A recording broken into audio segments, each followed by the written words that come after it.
Holy muffins, sit with me. Take a seat. Hope you guys are all doing well. My name is Jake. What's your name? That's very cool. Welcome back to more esports talk. Today we break down very lightly a situation out there, one of the worst, if not the single worst match fixing scandals of all time in esports, and certainly the worst one we have seen since the notorious CSGO iBuyPower case. If you guys do not know about that, go do a Google search. You will find plenty of results. This one being a potential $400,000 match fixing scandal we actually touched on earlier yesterday. More updates on that story for all of you guys. It's a team from League of Legends, LPL, the Chinese scene over there, and a team that's actually been accused of having players match fix before in the past. We're talking about one individual player this time, but last year, the same time in a different region of League of Legends, that being the LDL, not the LPL, but the same organization hosting teams in both those regions. They had 3 players last year accused of throwing matches and match fixing, and that's why it's very hard to believe there is not some sort of weird connection,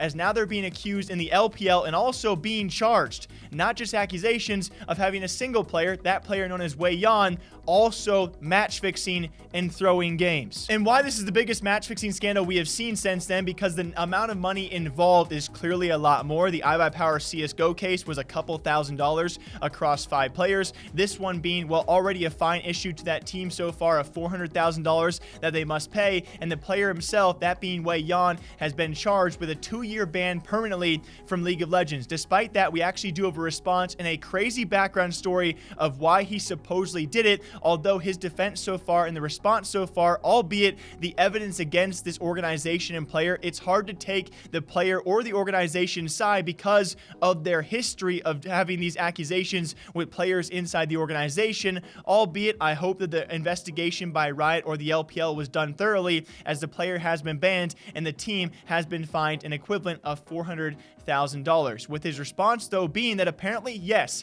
he has come out publicly and said he actually had talked to someone, that being the contact, about throwing the matches. He had those discussions. He actually agreed to do so. He never accepted the money, though, and never actually threw the games, is his defense. Also adding on some translations as well from Weibo posts. I do apologize, guys. Some of these sites are actually hard to gain access to, so take it with a grain of salt, where some of the actual context of what he might have agreed to, that being First Dragon in League of Legends, he could have been rewarded anywhere from $20,000 to $45,000 for securing First Drag. Alongside that, for a win or loss, either one wanted by the contact, he could be rewarded upwards of $150,000, just to go to show you the crazy amount of money this contact apparently had with Wei Yan, and maybe why you would see why a player out there for a team that was not notorious for winning, not a very, I would say, well-known team for being very dominant, might actually take these kind of offers, because the amount of money on the line was a very serious amount. Wei Yan also going on to apparently translate his past as to why he was trying to maybe match fix for money is because of a gambling addiction and a gambling debt owed of several $1,000s. In order to pay off that debt, he possibly was going to match fix and throw because of his massive underlying gambling debt.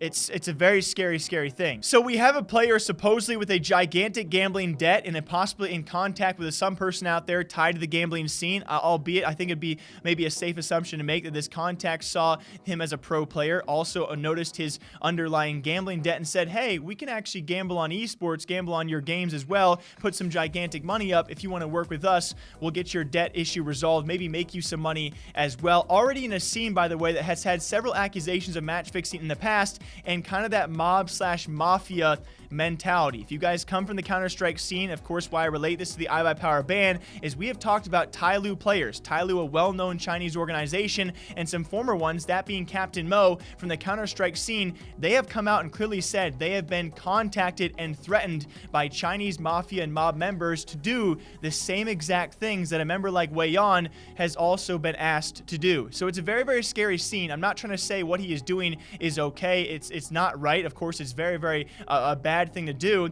but you have to understand where they come from as players as well. The scene over there is far different, and of course can be far more terrifying than what a lot of us are probably used to. So the LPL is going to stick with the fine for the organization. They're going to stick with the ban for the player. It really comes down to what side you do believe. I'm not going to really make my stance on that. Why I lastly relate this to the iBuyPower case, though, is if you guys remember that case, it was actually for the 5 members who were given permanent Valve major bans for CSGO. One actually did escape it, it. That's going to be Skadoodle. Go on to win a major himself, and a kind of an often forgotten part of the story is because he did actually match fix. He threw the game along with the rest of the members, although the money he was set to be paid was never sent. It was actually a delayed payment, and thus when it came time for finding evidence of him receiving payment to throw the matches, it was never there. The team kind of agreed together that, hey, let's save one member, let's let him go. All of us can take the fall and take the blame. And Skadoodle went on to actually win a major and still compete regularly in CSGO following that. We have a similar case here where apparently Wayon says he never took the money